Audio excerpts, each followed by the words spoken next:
back to Griffith University's US election special, Issues and Perspectives. And today I'm lucky to be joined by Associate Professor Wes Widmaier, who's an Associate Professor in the School of Government and International Relations and an expert on foreign affairs and policy relating to that.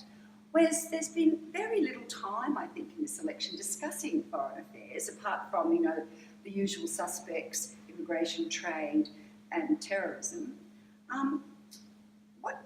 Why do you think that is the case? And what did Obama do in regards to foreign affairs to lead us to this position? Yeah. Well, foreign policy is often, outside of the 9/11 kind of context, not a major campaign issue on its own. But foreign policy failures and the aura of foreign policy success can kind of matter in how they shape perceptions of a leader and his ability to kind of steer the ship of state. And in that context, Obama has not, I think, for the general populace, projected well. And the way I describe it is, we make not our parents' mistakes, we make our own mistakes. So he came to office, and his Obama doctrine, and there's always, many Obama doctrines, was don't do stupid stuff. Okay. Except, kind of phrased more in ways that we can't say on the internet. And I guess we could say it on the internet. And that was because he wanted to avoid the mistakes of George W. Bush, right? Don't get involved in a land war in Asia and reverse those kinds of things and try to improve relations with the Russians, take advantage of an opportunity to change to maybe rebalance foreign policy towards China. Because if you look at things in terms of the balance of power, who's the threat? It's not Syria, it's China, right? So he came in with a very kind of realist approach. Obama himself is very much a kind of technocrat, very much a kind of utilitarian, very much a realist. And there's a lot of great things about that, focusing on what really matters, focusing on the balance of power, focusing on America's traditional desire for an open global economy. Yeah. But realists and utilitarians always have a problem in terms of communicating to the public why this is a good thing. And as much as we look at Obama as Mr. Hope and change at that big kind of macro level when he was campaigning, in terms of reaching the American people on whether it's most obvious in terms of economics, with respect to financial reform and things like that, he lacks legitimacy. Maybe there's a paradox there. You think you're going to be judged on the results, and the results will speak for themselves, and you're a good study. Someone like Trump doesn't have the results, so they know that they have to BS, doesn't have the facts, and they have to kind of puff themselves up. And so Trump is very good at puffing himself up. And Obama, it's an irony that he's done a lot of good things, but he's not communicated it well. And there's this perception, I think, of, just kind of lines that people in America would hear, kind of redline, the reset, the TPP, that's tied to this balance to China, but still makes people anxious. Where there's not a strong sense of, there's no kind of unifying theme, and not a strong sense of legitimacy, and so there's vacuums in terms of from America withdrawing in the Middle East militarily, and there's a vacuum in terms of public understanding, which creates an opportunity for someone who's in this case, a bad demagogue like Trump, but it creates an opportunity for people to get in there, and even some of the Republicans like a McCain, McCain-Rand, but that kind of nationalist kind of thing to kind of demagogue the issue.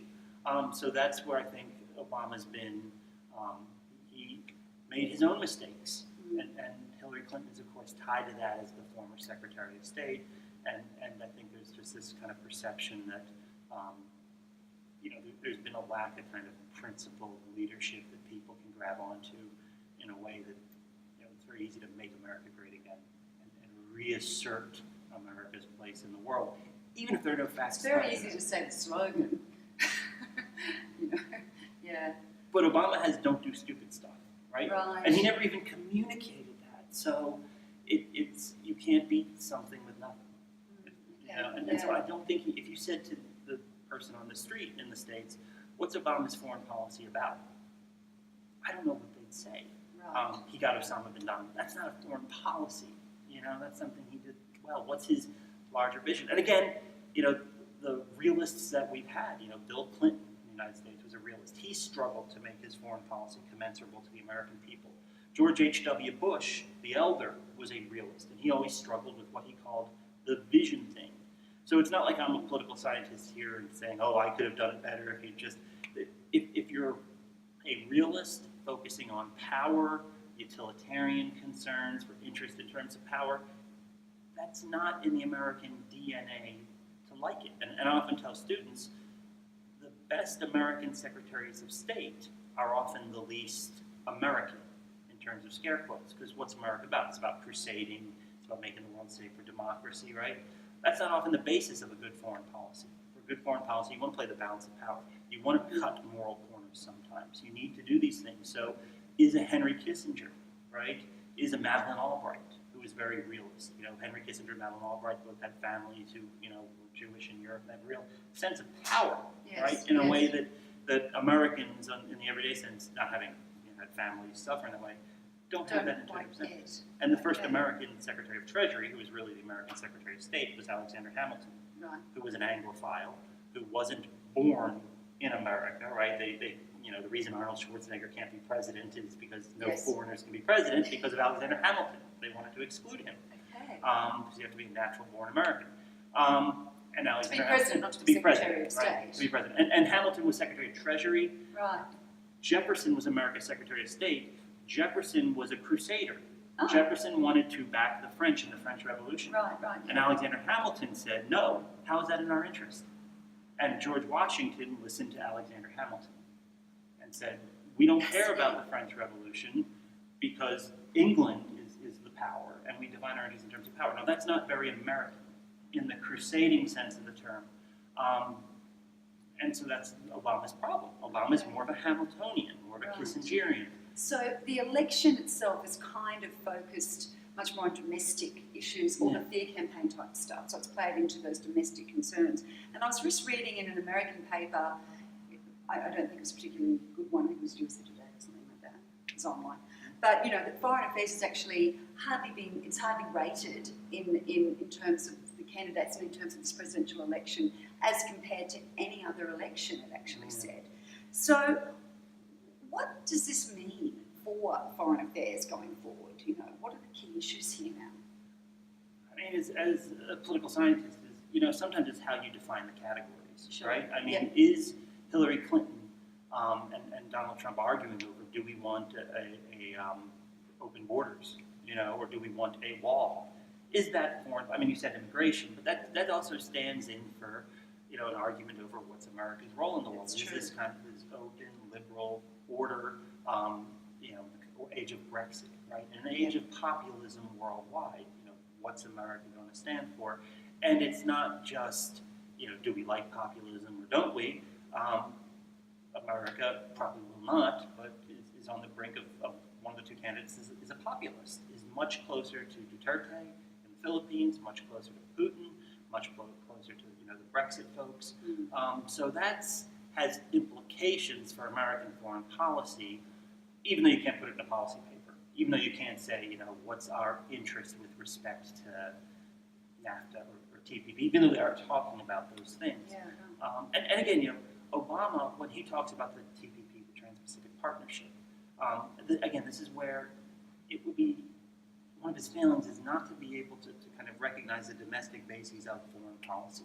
Because he's saying we need the TPP in the United States to have a link to Asia, right? So it's a focus for that balancing of China. It's part of the pivot. But why does it have to be a neoliberal TPP? Why can't it be a more Keynesian TPP? You could have economic and you know, investment integration with Asia in a way that, you know, is more like the original IMF, the original World Bank, that original kind of Keynesian order. So again, in terms of foreign policy, you know, you call someone up in the prototypical farmer's market in America and ask it, what's our interest vis-a-vis China? They couldn't tell you, but they have in their gut a sense of, well, you know, reaching out to China in the TPP is a way for us to lose our jobs, right? And so Obama, if he wants to reach out, and if he wants to reach out and have domestic legitimacy for this pivot, he's not doing it in a way that I think Americans would appreciate. You could certainly have, you know, Bernie Sanders were doing it, stronger labor safeguards, stronger environmental safeguards. They get that. All those kinds of things. They had labor and environmental safeguards on the NAFTA. They didn't do anything, right? So people, when Hillary Clinton talks about, well, I mean, she's saying no TPP, but if you were to come out with a big, better TPP, would she be able to find that domestic basis of consent? I don't know. Right. Interesting. It looks like, and the polls are indicating that Trump is unlikely to win at this stage, but his campaign, I think, has mattered. Yeah. So what's it likely to be the shape of US foreign policy going forward with that in mind, with the Trump kind of, what he's been talking about during the election campaign and how he has managed to garner the kind of support that he has? Yeah. I mean, I think it speaks to a problem all over the Western world, right? I mean, even if Trump doesn't win, he's kind of changed the terms of debate. Again, Right. Brexit, it's the same kind of thing. And the question for, if Hillary Clinton, let's just say, is, kind of president and her administration, who does she appoint? Does she appoint the kind of neoliberal Timothy Geithner, Larry Summers kind of team that filled the Obama bench? Or does she go with Elizabeth Warren, Bernie Sanders kind of, kind of more, kind of Keynesian embedded liberal, kind of stronger More to the social left, safeguards, so, and more to yeah. the left, exactly. Yeah. And that's kind of, I think, the decision, how much, given that there's this warning signal that Trump is, he's the canary in the coal mine, things are, for 30 years in the United States, wages haven't increased. And how long can that go on? For some people, right? On average. On right? average, yeah. okay. So, the way I put it is in 1980, the Dow was at 800. Right. Okay? The Dow now is at 16,000 or 18,000, right? So that's a 20%, 30%, 20 times, 30 times, percent increase in profits, right? And if you're middle class and you're looking at your 401k or your super, or the value of your house, that's good. It's a system that has worked, for asset holders and, in that perspective. But if you don't have that 401k, if you don't have that asset base, if you don't own your house, if you're living mostly on wages, you're And you're trying to hold much down more 3 jobs just to cover the cost of living, and Exactly. it's tough. And so, again, leftists like to come in, and leftist academics, like, present company included, and say, oh, it's a horrible system. Well, it's not a horrible system. It's delivered middle-class prosperity based on this kind of financial asset price appreciation for a long time, yeah. But, income inequality can undermine demand. It's been a weak recovery from the GFC. Clearly, Sanders, Trump, Brexit are responses to these failings of neoliberalism. To what degree are they going to be papered over?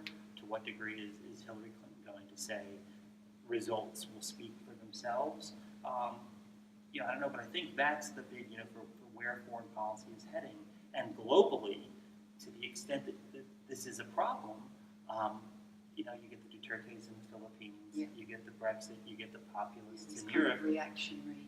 Yes. And that hurts America's foreign policy, not in terms of, again, the balance of power on the map and who is America allied with. That's just weakening Europe. And weakening Europe from the inside, this is why Putin supports these groups, strengthens Russia's position, right? It makes it harder to And cooperate. stable and sort of, consistent. So it's again kind of balance of power in its own way, instead of balancing externally or undermining them internally.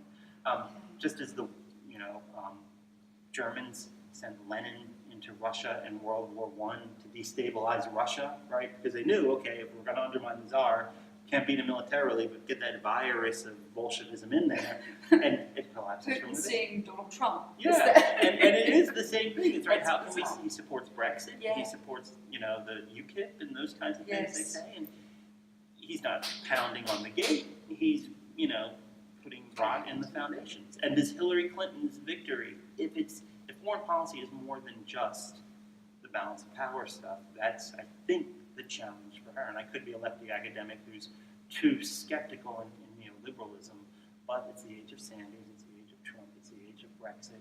So, I think whatever happens, it's going to be a very interesting next 4 years. Thank you so much for spending some of your time today talking about foreign affairs with us. Thank you very much for listening. Bye for now.